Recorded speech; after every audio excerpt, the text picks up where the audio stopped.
Hey guys, today we're going to talk about flankers.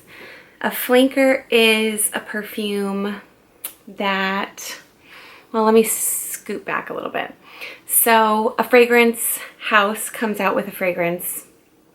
It's the first ever. It's called a pillar. And then any sort of sequel to that pillar fragrance is called a flanker. There are flankers of flankers.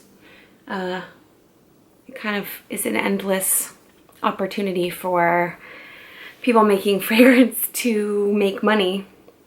But I love flankers. In fact, I would say a huge chunk of my collection is flankers.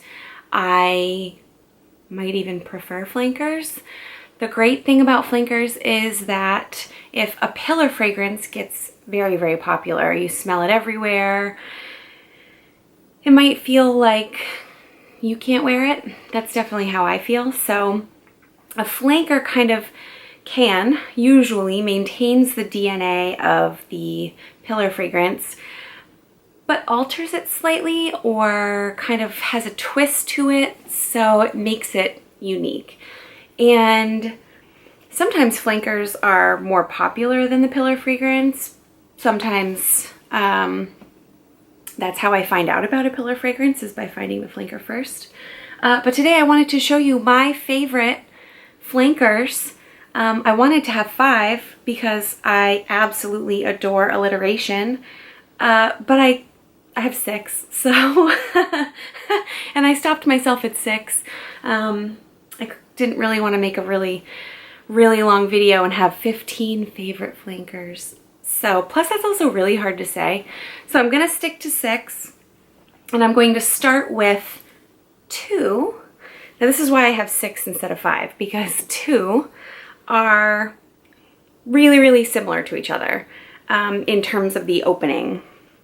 So this is Alien Essence Absolue. This is Classique Essence de Parfum, and they smell so incredibly similar. I would say you don't need to own both unless you want to own both. The biggest difference between these two is at the dry down. They each smell like their respective pillar fragrance. So this dries down to smell like Classique, and this dries down to smell like Alien. They are warm, boozy vanilla fragrances. They are so cozy and sensual and sexy, but in a very refined way and casual way. They're not prim, proper scents whatsoever. In fact, I think they both even kind of toe the line of being a little, not like vulgar, but like low couture. I don't really know where I'm going with that. They are kind of a little explicit. Let's just say that, explicit. But yeah, warm, boozy. They're just so perfect for fall and winter. I haven't tried them in the warmer temperatures. I don't think I would bother with this one, but this one might work. I'm gonna have to give this one a shot. The bottles are so beautiful.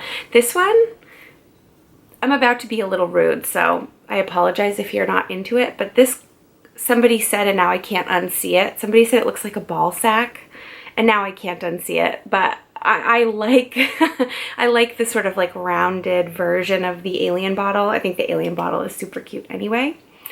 And then it's interesting that Classique took their rounded bottle and went very like geometric hard edge for this bottle, considering these two scents are so similar. So it's kind of interesting how each house went the opposite way with their pillar fragrance bottle for these flankers. But this is these technically are number 5. Can we just call it 5? So since we were just talking about some fall and winter scents, and I mentioned flankers of flankers, here's one. This is Guerlain Shalimar Soufflé Intense, and this is my absolute favorite Shalimar, hands down. It's so sexy. This is a flanker of a flanker. So Shalimar Soufflé de Parfum was the original flanker, the pillar flanker. I don't know what to call it at this point.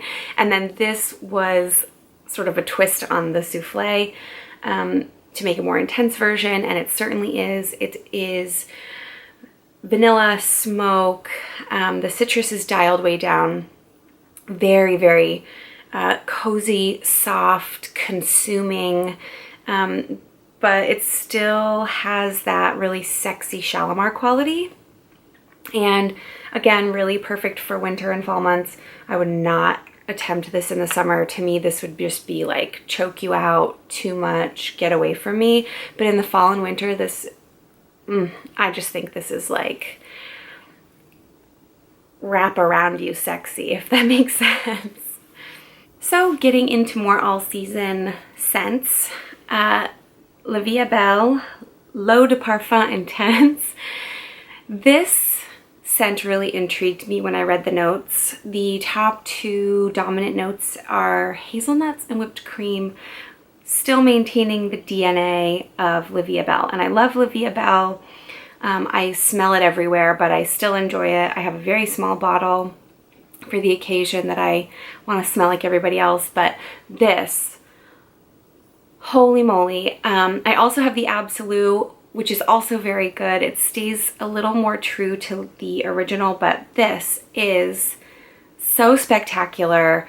And I really enjoy the way temperature affects this. I find in cooler temperatures, it tends to be a little more dry, whereas in the summer, it tends to be a little more syrupy. The patchouli is so good. The iris is so good. It's all there, all the good stuff from La Vie est Belle, but it really does have this just really nutty whipped cream sort of ness about it. And I think that this is the flanker where if you were wearing it and somebody smelled you, they would say, are you wearing La Vie est Belle? Because it smells like it, but it doesn't smell like that on me. And they would attribute it to your body chemistry when really it's just a more delicious flanker. I'm a huge Dior fan, and the only line I never really got into was Miss Dior, just because it was a little too polished for me, but I smelled Absolutely Blooming in a sample that I received, and I immediately needed to have it. It was so good. This, I think, retains a lot of the original Miss Dior DNA as well, although there have been so many reformulations that who can keep up. But this is so fruity and juicy and floral.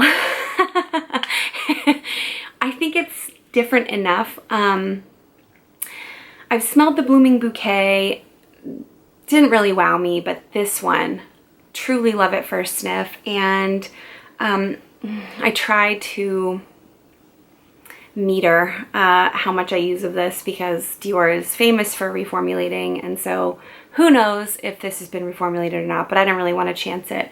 So I wear this on really special occasions, like when I go to weddings or things like that, and it smells polished enough for those events, but it doesn't smell really like uptight, because I can't, like, that's really why I don't like Chanel, or for me, I can't pull off Chanel. It's just too put together, and I'm just not.